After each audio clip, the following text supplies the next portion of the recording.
Hey guys! Feels like I haven't made a book video in such a long time, but the last one I did was my bookshelf tour, but I didn't do much of this sitting down sort of arrangement, so it feels kind of weird right now because I haven't done kind of a formal video in such a long time. I decided to get back into the hang of all my YouTube videos with doing this another episode of Books of All Kinds. So this one is going to be on dystopian, which is my favorite genre within the YA. So thank you to everyone who voted in my last episode, which was my first episode. I was so grateful to see everyone who took the time to make a request. So like I said, this one's going to be on dystopian, and the other two that had the highest votes were dark YA versus fantasy. So in the comments below for the next episode, you guys have to vote if you want between dark YA or fantasy, and that will pretty much determine the next episode. So if you want to see dark YA more than fantasy, it will be first, but either one will still have its own episode. Don't you worry about that. Alright, so the first book slash series I'm going to show you is the first series that pretty much got me into reading, and it's one of my favorites, all-time favorites. And an added bonus is that it's signed by the author, so it's like a little magic put into the book for me. The series I'm talking about is the Uglies series by Scott Westerfeld. Here we have Uglies, and then we have Pretties, Specials, and Extras. This one is signed by Scott Westerfeld. He said, "To Camilla, so glad you enjoy." Yeah. This series follows a girl named Tally Youngblood, and she lives in this world where you are considered ugly until you turn 16, and at the age of 16 you undergo a procedure to pretty much turn yourself pretty. It's such a weird and radical topic, but that's what makes it so cool. So pretty much all girls are considered ugly, and Tally cannot wait for her 16th birthday. She cares about finally being pretty, feeling pretty, and being looked as someone who is pretty by other people. Tally's new friend, Shay, she doesn't want to turn pretty. She'd rather risk her life by running away from this horrible procedure. When Shay actually runs away, Tally learns about this whole side of the world that she never knew about, and it turns into this crazy adventure with Tally and Shay, and their friendship is a huge part of this whole series. Extras doesn't follow Tally and Shay. They kind of show up here and there, but it follows different characters, so really it's only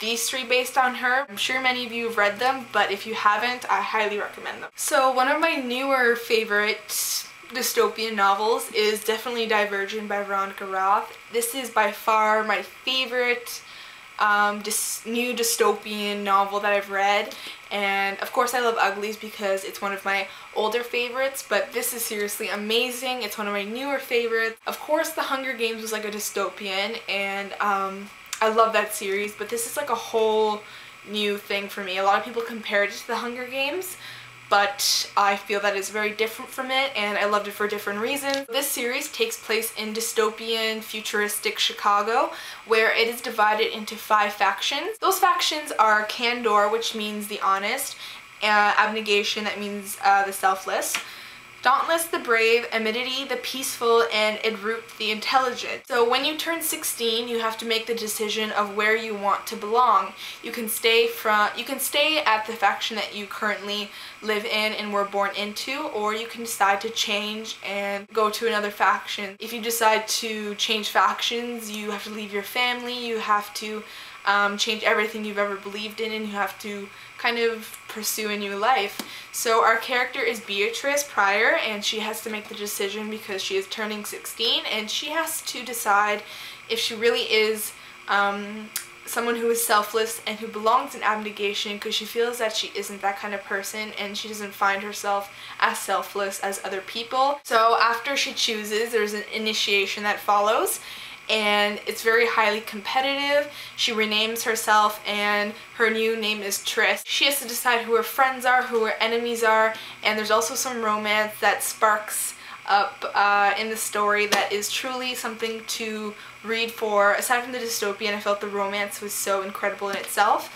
So honestly, check out Divergent. It is a thrilling, heart-racing series with a ton of action and an amazing, amazing dystopian plot, and definitely recommend it. You guys should definitely read it. So my next favorite dystopian read I'm going to show you is Wither by DeStefano, and this is very different from the other books I just showed you because it has less action, but honestly it's just as good because it has a very, very great mystery, and the plot is far from anything I have ever read. The world is much more corrupt in my eyes. Pretty much boys die at the age of 25 and females die at the age of 20. This is all thanks to modern science, and everyone is a genetic ticking time bomb. So young girls are kidnapped and forced to become sister wives and enter polygamous marriages in order to keep the population from dying out.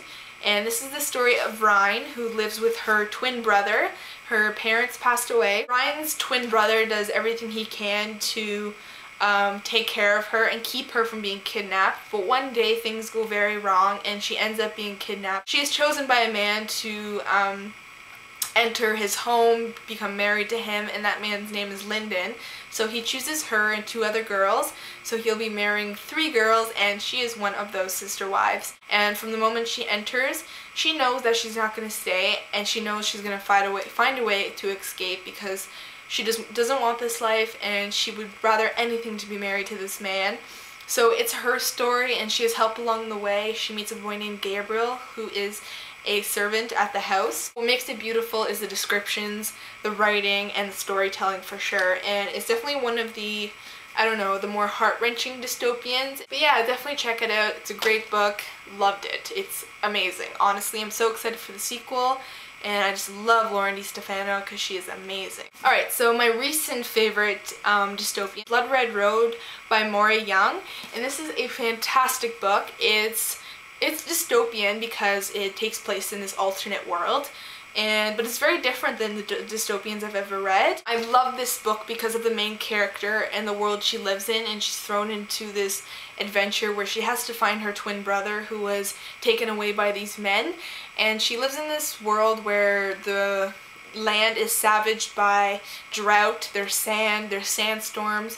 It's a very brutal world, so she goes to search for him, and it takes her on this whole adventure where she discovers the world outside of her own, and it's very new to her, and things happen, things change, and she learns a lot about herself, and you'll have to see what happens because there's so many twists and turns, and it is seriously amazing. If you want to know more, check out my review. I go into some more details, and I read a little bit of the story for you. I read a bit of the beginning to give you an idea of what the writing's like, so definitely check my review out if you want to know more about this amazing book. The last book I'm going to show you is more of a sci-fi dystopian, and that is Across the Universe by Beth Revis. This is an amazing, amazing book. I absolutely loved it.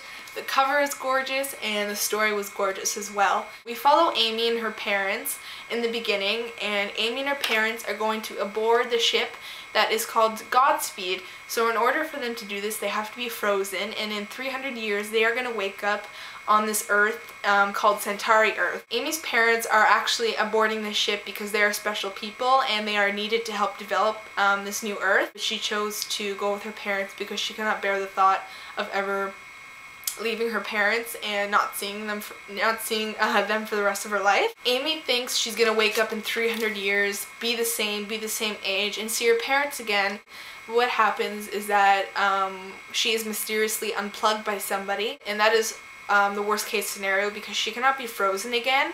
That will lead to potential death, and it could kill her. So this is 50 years before they were supposed to land, so she won't be able to see her parents for another 50 years. So she is thrown into this alternate world, and the ship is like a world in itself. They have like giant lights to act as the sun. They grow crops, there's animals. It's run by the eldest, and that's like the leader of the ship. There's also an elder who is like the second in command, and when the eldest passes away, the elder becomes the eldest. The ship has 2,000 passengers, so Amy is thrown into this crazy world where she has to figure out what she can do and how she's going to live without her parents. So like I said, this is much more sci-fi because it does take place up in the ship, up in space, and it's very, very cool. It is written so beautifully and it's really awesome. It has an amazing mystery, so definitely check it out because it's one of my favorite dystopians and it was so good. Alright guys, so that was my video. I hope you guys enjoyed this second episode. If you have any requests and if you want to vote, leave it in the comments. Like I said before, it is dark YA versus fantasy. So thank you for watching. Hope you guys enjoyed. Thank you to everyone who has subscribed, and yeah, so I'll talk to you soon.